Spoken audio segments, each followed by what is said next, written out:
הגיע הזמן להתעורר, לעזוב הכל, להתגבר, לשוב הביתה, לא לחפש מקום אחר.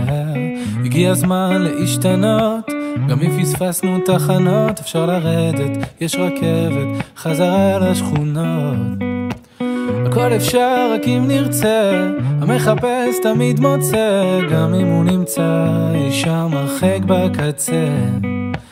דלתות שמיים לא ננעלו, כשהבן קורא הצילו, אבא שבשמיים מגיע אפילו שעשינו משהו רע.